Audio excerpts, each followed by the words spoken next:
To prune a red or black currant bush, the technique is the same. First, prune the shrub to clean it up and thin it out. Keep only the most vigorous branches. After that, proceed to a fruit-inducing pruning to get a nicer harvest.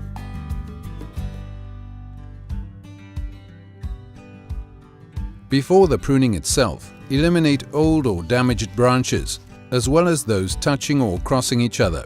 Doing so will keep diseases from spreading and will let air and light circulate inside the shrub. Beautify the tree by removing branches that grow in an undesired direction.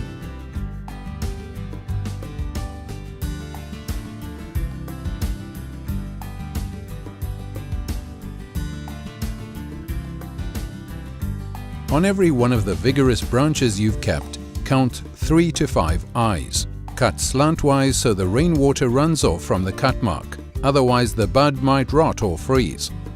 Pay particular attention to where the last bud is placed on the branch, because this will determine how the shrub will expand in the following year.